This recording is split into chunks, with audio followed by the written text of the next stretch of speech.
Hello guides, তোমরা কেমন আছো? আশা করি ভালো আছো। শীতকালে এই শীতের মধ্যে আজকে তোমাদের একটা নতুন রেসিপি করে আমি দেখাচ্ছি। নতুন না, ঠিক এটা পুরনোই। তা যাই হোক, হাঁসের ডিম। এই শীতকালে হাঁসের ডিমের টেস্টটা একটু অন্যরকম হয়। দেখো, আমি ডিমগুলো ভালো করে সেদ্ধ করে নিয়েছি। হাঁসের ডিম খুব কম পাওয়া যায় আমাদের এখানে, তা যাই হোক পাওয়া গেছে। এবার আমি সেদ্ধ করে নুন হলুদ মাখিয়ে ভালো করে রেখে দিলাম। সুন্দর করে হলুদ নুনটা ভালো করে মাখিয়ে রেখে দিলাম। এবার আমি কড়া বসিয়ে কড়ার মধ্যে তেল দিয়ে দিলাম। তেলটা গরম হবে ভালো করে। আর মশলা এদিকে কী লাগবে সেটা তোমাদের দেখিয়ে দিচ্ছি। টমেটো বাটা, আর হচ্ছে আদা রসুন, পেঁয়াজ বাটা।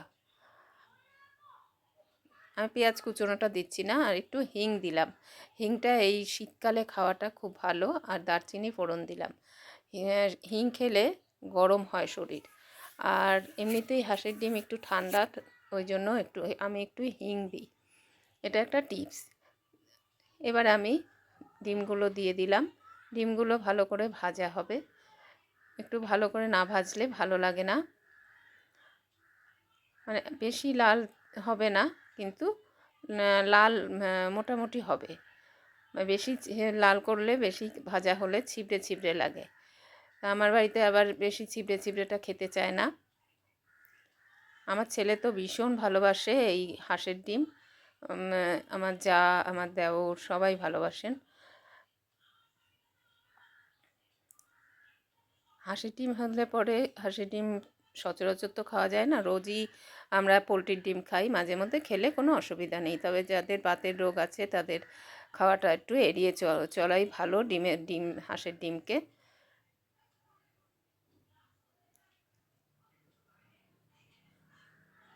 দেখো ভাজা হচ্ছে।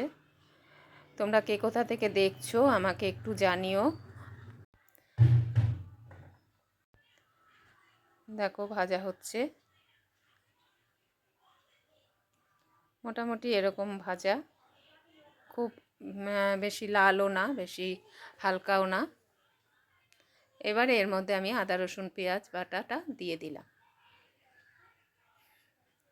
আদা রসুন পেঁয়াজ বাটাটা দিয়ে একটু কষাবো।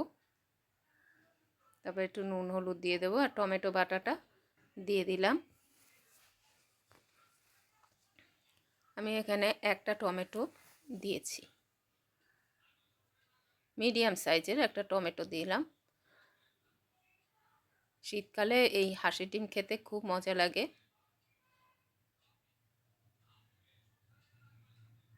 তোমরা আমাকে কমেন্ট করে একটু জানিও কেমন লাগলো রান্না, আমার রান্না তোমাদের কেমন লাগে।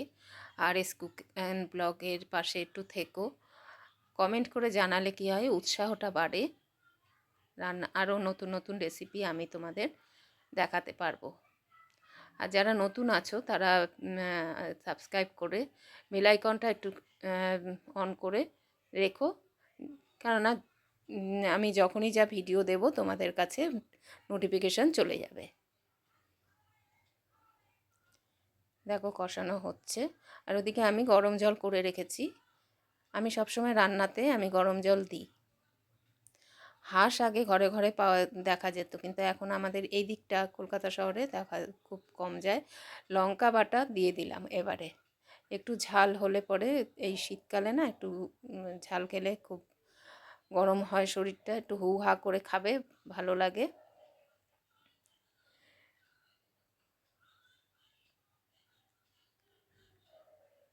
ডিমের মাথাগুলো একটু চিড়ে দিয়েছি আমি, যাতে মশলাগুলো ঢোকে। দেখো একদম শুকিয়ে গেছে ঝোলটা, যতটুকু জল দিয়েছিলাম সেটা শুকিয়ে গেছে।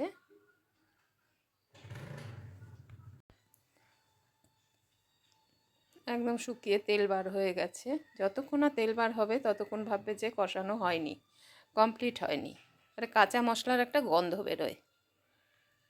আমি ফ্লেম কমিয়েই রান্না করছি, আমি যে কোনো রান্নায় ফ্লেম কমিয়ে করি। এবার আমি গরম জলটা দিলাম অল্প করে, এটাও কষবে।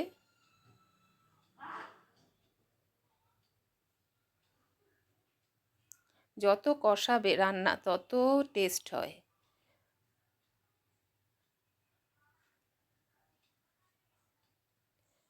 রান্না একটা আর্ট। রান্না যতক্ষণ লো ফ্লেমে করবে রান্না, তোমার সেই রান্নার টেস্ট আলাদা রকম হবে, খুব ভালো হয়। কষানোর ওপরে রান্না।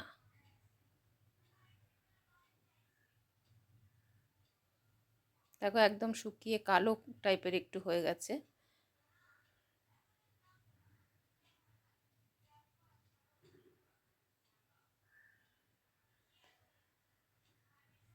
যত কষবে তত ভালো। হাঁসের ডিমগুলো সবসময় একটুখানি মাথা থেকে একটু চিড়ে দেবে, তাতে ফাটে না। আর তেলের মধ্যে দিলে অনেক সময় ফেটে ওঠে, আর ভেতরে মশলাটাও ঢোকে।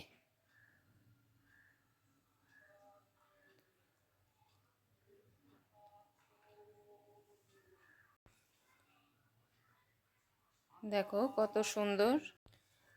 এবার দেখো শুকিয়ে গেছে, একদম তেল বার হয়ে যাচ্ছে।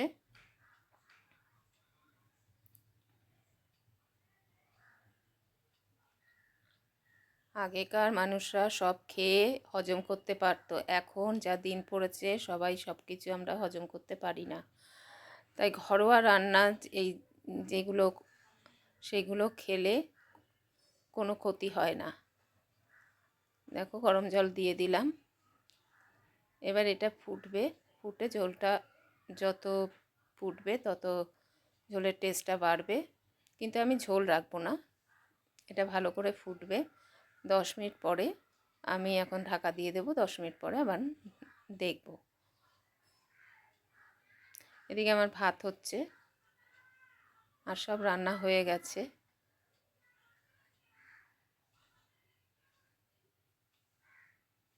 দেখো একদম শুকিয়ে গেছে। আমি গরম মশলাটা ইউজ করি না, কারণ গরম মশলার গন্ধটা আমার ভালো লাগে না।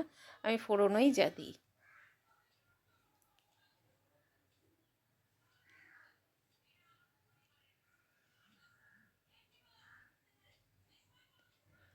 তোমরা স্কিপ করে প্লিজ দেখো না কেউ, প্লিজ।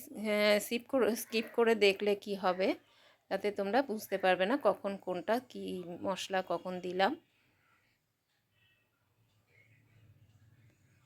এইভাবে তোমরা RS কুক অ্যান্ড ব্লগ রুমকির পাশে তোমরা থেকো সবাই।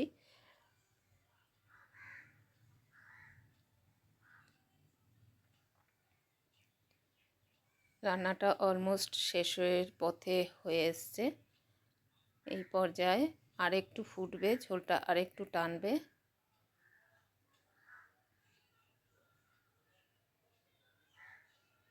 দেখো কালারটা কত সুন্দর হয়েছে, খেতেও ভালো হয়েছিল।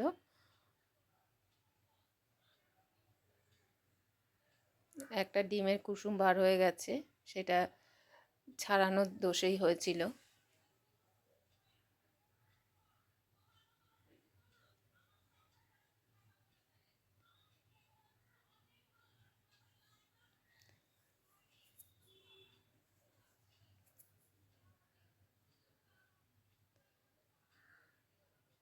যারা নতুন আছো তারা সাবস্ক্রাইব করে বেল আইকনটা টিপে রেখো, আমার পাশে থেকো তোমরা সবাই। আমিও সবার পাশে আছি। তা বেল আইকনটা টিপে রাখলে তাহলে কি হবে, আমি নতুন নতুন রান্না যখনই দেব তোমাদের কাছে পৌঁছে যাবে। দেখো আমি ঢেলে দিলাম, হয়ে গেছে আমার রান্না পুরো রেসিপিটা।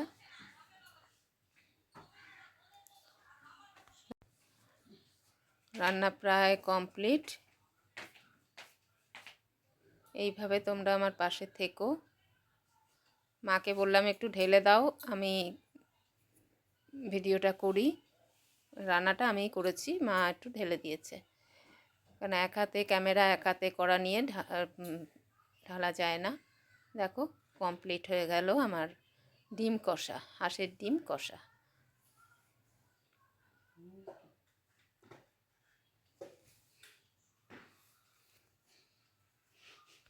এটাও শেষ।